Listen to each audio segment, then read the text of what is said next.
ऐसे ही रामकुमार गौतम जी MLA बनाए थे यहाँ, और बनते ही मंत्रालय की इतनी लालसा थी उनको या अपने बेटे को बढ़ाने की, और उसके बाद ये कह देना कि मेरी सरकार में चलती नहीं। क्या टिप्पणी गौतम जी ने? देखो इस पर तो मेरे हिसाब से बुजुर्ग आदमी डॉक्टर साहब एक चीज आपसे पूछना चाहते हैं कि फसल की कोई बात आप सरकार में रहे हैं कि जब रामकुमार गौतम जी MLA बने हुए, वो मतलब ज्वाइंट पार्टी की विधायक थे। कुमार गौतम जी जहाँ से बने थे जनता ने उनका इस्तीफा ले लिया, तो कौन क्या बोल रहा है, ये बड़ा आसान काम होता है कि मेरी चलती नहीं। जब लोग वोट देते हैं तो लोगों के लिए लड़ाई लड़नी पड़ती है। क्या हाल है बुजुर्गों, जो आपका कार्यक्रम है सिर्फ नारनौंद वाले आपकी बात देखे तो यूं हो जाए कि अब हरियाणा के जो पूरे बुजुर्ग है वे भी नुका रणबीर लोहाना लग रहा है। जो आसी वाले ने घोषणा करी ना आज। हाँ जी, अब तो आपको एक हॉस्पिटल बनाया मिल गया, और 500 तक की बता भी दिया इनने कि 70 साल से जो ऊपर के बुजुर्ग उनका रहना खाना फ्री, यानी आपने सिर्फ लेके जाने हैं और लाने हैं। देखो ये जो मुहिम थी, क्या हाल है जी बुजुर्गों, हमारा ये 10वां 11वां दिन है, 15वां गांव है ये समझो कि इसके अंदर एक है ना बहुत बड़ी ताकत हमें मिलेगी कि जैसे धीरे धीरे हम देख रहे थे कि हर गांव में 20-25 ऐसे हैं जो साइलेंट किलर की तरह BP शुगर है और उनको पता ही नहीं है, उनको बेचैनी भी नहीं हो रही थी, तो उन सभी को हम बचाने में कामयाब हो गए। और इनमें ज़्यादातर BP शुगर के जो है ना वो 70 से ज़्यादा के ही हैं। तो हमें एक बहुत बड़ी ताकत मिली है, इनका जो आशीर्वाद डॉक्टर साहब का मुझे मिला है, इस मुहिम को मिला है कि ये एक बहुत बड़ा ताकत बन के उभरेगा पूरे हरियाणा के अंदर। और इन्होंने तो खुली छूट कर दी कि पूरे हरियाणा के अंदर चाहे 5000 भी हैं आप लेके आओ, हम उनको ठीक करेंगे। और जिसमें रहना खाना और दवाइयाँ और उनका इलाज 100% फ्री कर दिया। और 60 करोड़ की चैरिटी कर रहे हैं, मतलब इस चीज़ के थ्रू पिछले काफ़ी लंबे टाइम से। इस चीज़ का तो किसी को पता भी नहीं था, मुझे ही नहीं पता था। तो आज हरियाणा के अंदर जितने भी हमारे चीफ मिनिस्टर के कैंडिडेट हैं या प्रदेश अध्यक्ष हैं, आप एक भी मुकाबला करके दिखाएं हमारे आम आदमी पार्टी के प्रदेश अध्यक्ष के मुकाबले।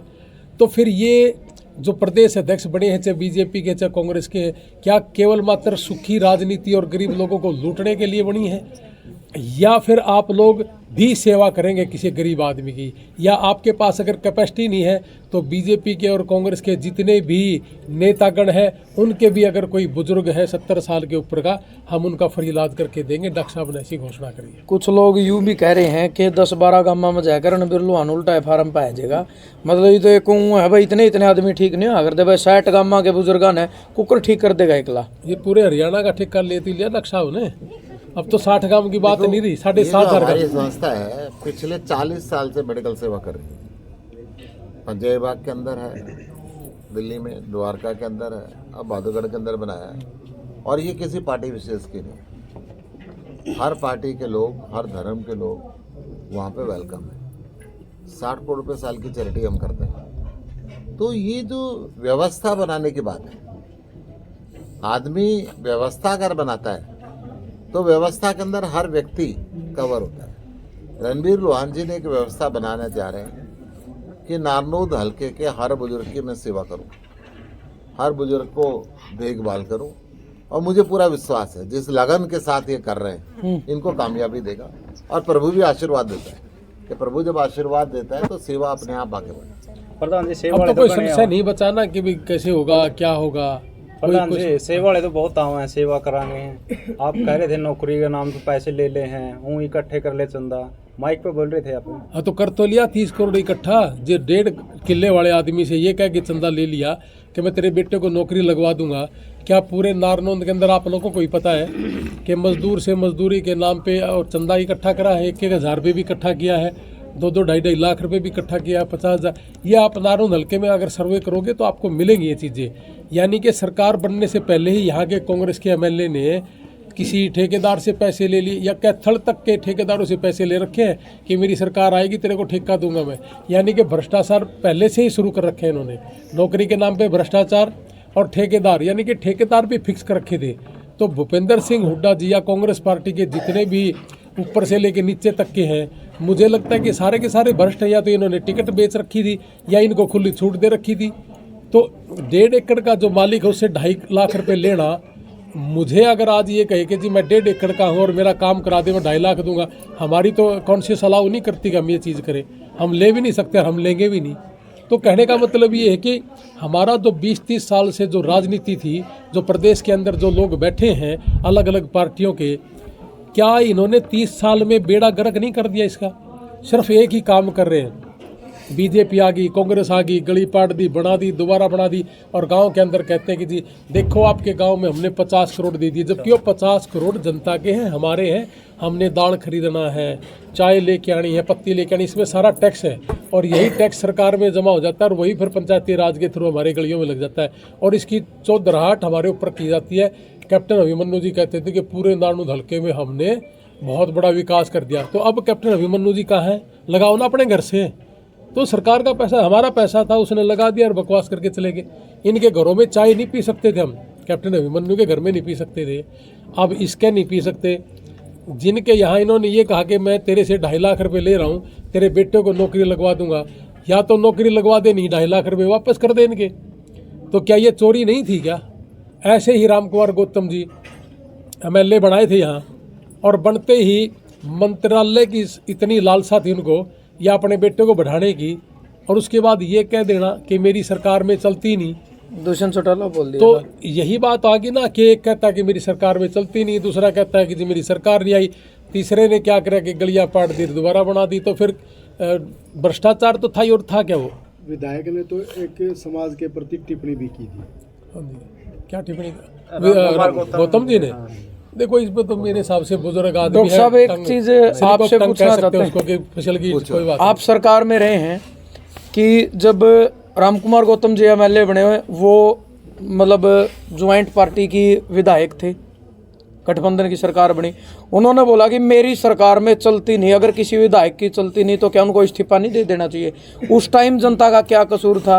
अब जो बने वो कह रहे हैं कि हमारी ऊपर सरकार नहीं है, लोगों ने विधायक बना दिया, अब वो भी कह रहे हैं कि सरकार नहीं चलती, तो जनता का कसूर क्या है? रामकुमार गौतम जी जहाँ से बने थे, जनता ने उनका इस्तीफा ले लिया।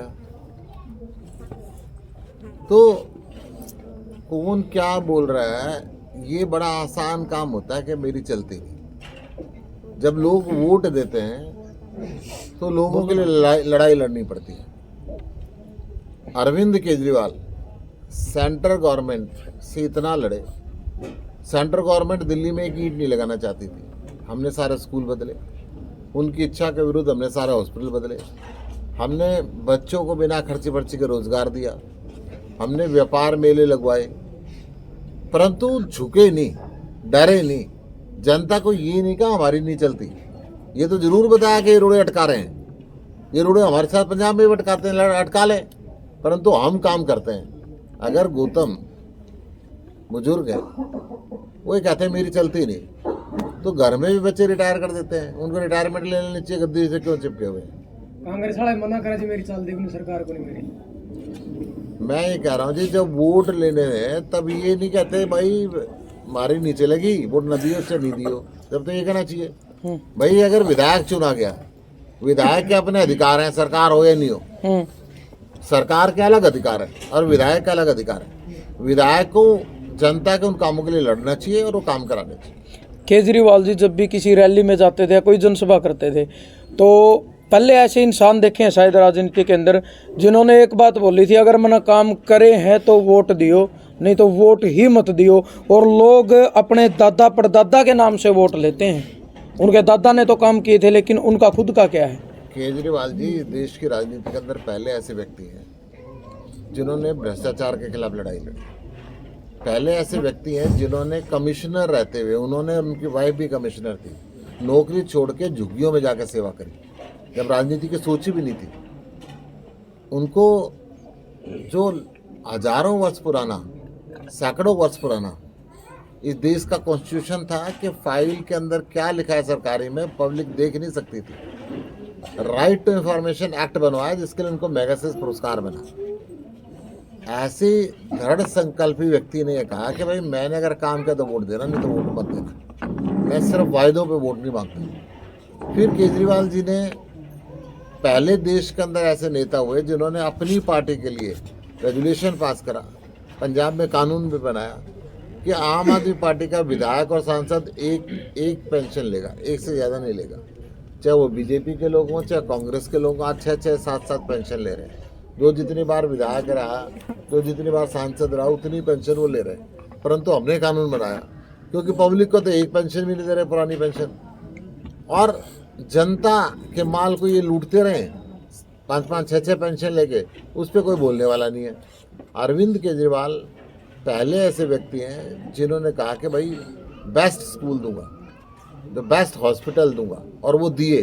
कहाँ नहीं, दिल्ली में भी दिए और पंजाब में दे रहे हैं। अरविंद केजरीवाल देश के पहले ऐसे व्यक्ति हैं जिन्होंने कहा कि बिजली और पानी बुनियादी जरूरत है, बुनियादी जरूरत फ्री मिलनी चाहिए, लग्जरी के पैसे लगे।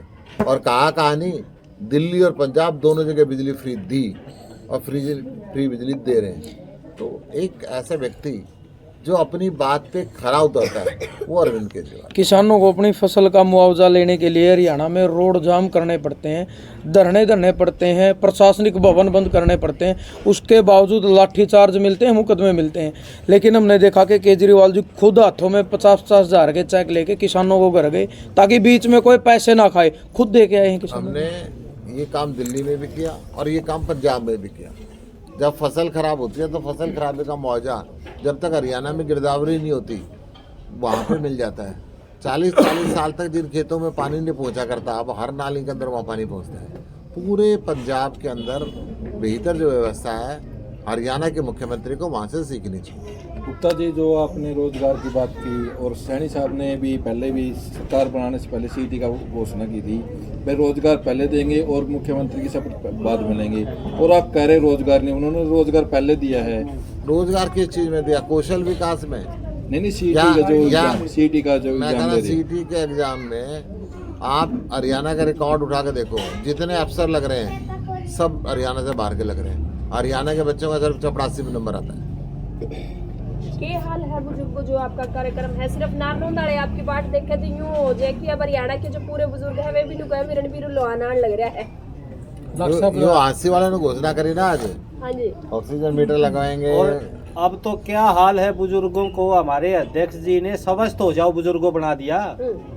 पूरे हरियाणा में लागू करेंगे, धीरे धीरे पूरे हरियाणा में लागू, फिर अब तो स्वस्थ हो जाओ बुजुर्गों। आपके बरवाड़ा में भी आएंगे जब आप कहोगे। मतलब सारे हरियाणा के बुजुर्ग बाट देखा है अभी पहुंचने लग रहे हैं। अब जो रणबीर लोहान है उनकी टीम है या नहीं, जरूर पहुंचेंगे। ये तो हमारे लिए सौभाग्य होगा अगर बुजुर्ग की हम सेवा कर पाते हैं, तो इससे बड़ा सौभाग्य होने से। बगैर दवाई दिए लोग ये बोलते हैं कि रणबीर लोहाना के, हालांकि ये दवाई का बैग नहीं लेके गए कि अब मैं मरूंगा नहीं, यानी एक इतना हौसला दे रहे हैं कि रणबीर लोहाना का नाम सुनते ही लोगों के ताकत बढ़ती है, एनर्जी आती है उनके अंदर। आप किसी मेडिकल साइंस को ले लो, विश्वास सबसे बड़ी बात है। अगर मनुष्य के काम को देखते हुए किसी के मन में विश्वास आता है तो आधा इलाज वही हो जाता है। ये कहते हैं ना, डॉक्टर ने अच्छी बात कह दी तो शायद कई बार दवाई की जरूरत नहीं पड़ती, मरीज ठीक होकर घर पे आ जाता है। तो रणबीर लोहान ने काम किए, ना केवल हिंदुस्तान में विदेशों में भी काम किए और देश के लोगों के लिए काम किए, तो लोगों को विश्वास तो डॉक्टर साहब, जब भी इलेक्शन का टाइम आता, जब वोट मांगते हैं ना,